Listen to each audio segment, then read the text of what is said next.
Before any of my success, I had to face the same difficult decision that every future trader faces, which is whether they should leave the safe career path and take a really big risk into the unknown to try and figure out if they can make it as a trader.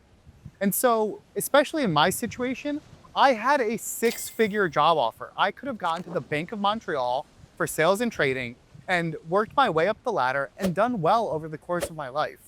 I wouldn't have been passionate about it. I wouldn't have loved it. I would have been fired up to go to work, but it would have made me a lot of money over time and I would have been fine.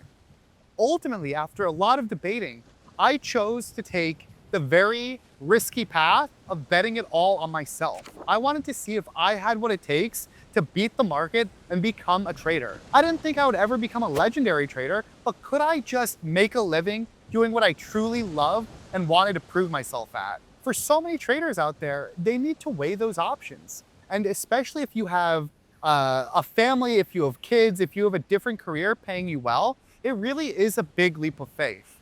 And I think it is one of those things where legitimately, the younger you are, the easier it is to make that decision. And as you get older, it's harder. But it's one of those personal things that nobody else can come to grips with except you. And for me, I knew I would have really, really regretted it.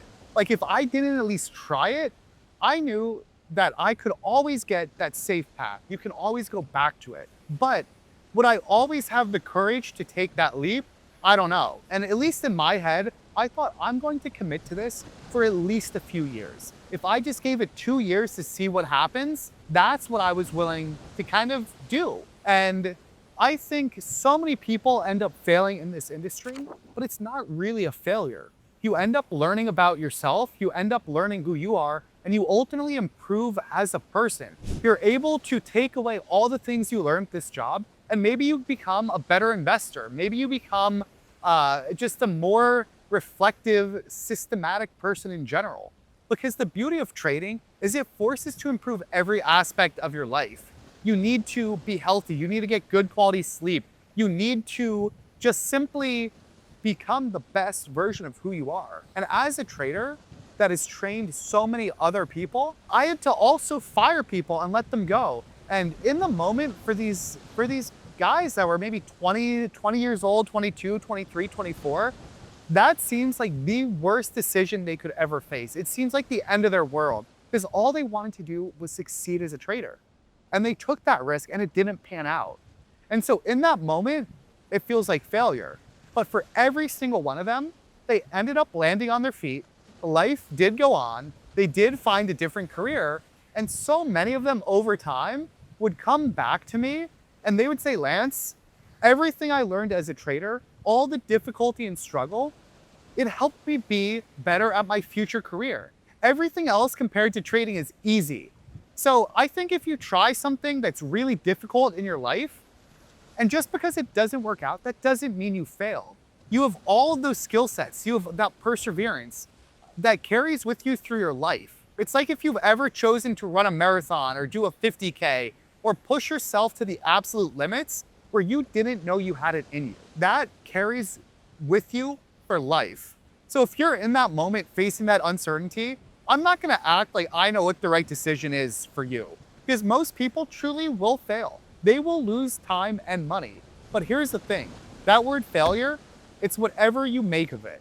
Because it's not a failure if you take these skills and it just makes you a better human or better at your career or just a better investor. Here's the other thing also about those supposedly safe jobs.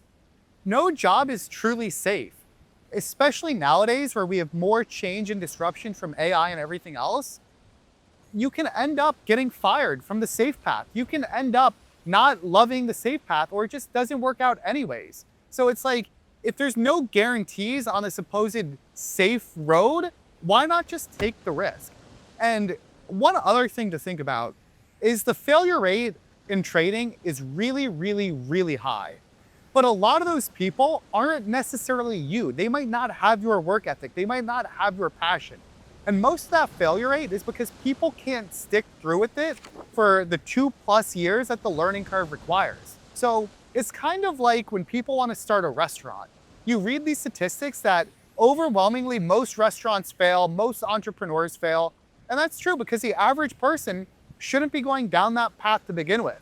They have wrong expectations. They're not going to put in the work. They don't really know what they're doing. And they're doing it because they think it's this easier path. I'm telling you that with all the capital and resources and training from a professional firm, it still took me 2 years. But what I will tell you is when I was hiring and training traders, it wasn't random. The people that succeeded were the ones that were putting in all the hard work. I went into the job with the mindset that I am going to outwork everyone. And that really separates you. So if you are someone that knows you can put in the work, you are passionate, you love this, you will sacrifice everything and you will stick out the 2+ years, well, guess what? Your odds are not the same as the person coming in without knowing what the real learning curve is like. So don't get scared by the statistics as long as you know that those don't apply to you. If you're different from the masses, then why would those statistics hold true for you? And I think it's so important to think that way because at times in life, no matter what, if you want a certain lifestyle or a certain amount of freedom, you will need to bet on yourself. You will need to take risk. You might need to take risk in your 401k, you might need to take risk with your investments, but at some point, any level of reward requires risk. So I think an important question is to ask yourself, where do you want to take the risk? You can take it in your investments, your 401k, or will you take it by betting on yourself?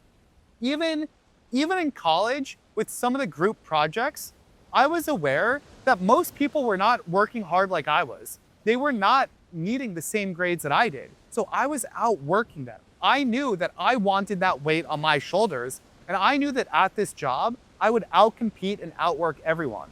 So I was willing very readily to bet on myself. And if you have that mindset, that attitude, if you have skills that the rest of the market or that the average participant doesn't, you need to recognize that those rules don't apply to you. The reality is with life, we always face uncertainty. Every single decision we make. And trading is about how do we make those best decisions. And so if you're on that path trying to decide between safe and risky, well, guess what? This is your first test. How do you handicap that decision? And ultimately, we cannot get rid of risk. There is no guarantee that you will find success on the risky path, and there's no guarantee you'll find success on the safe path either. So what it really comes down to is, where does your heart take you? And it sounds so cliche, but even when I was struggling, I knew that I was pursuing my dream. And even when I was looking over the abyss and interviewing at other places, I knew that, look, I truly gave it my all. I worked crazy hours, I tried everything. And I wasn't seeing progress at the time, and it eventually worked out. But I recognized it just as well could have not.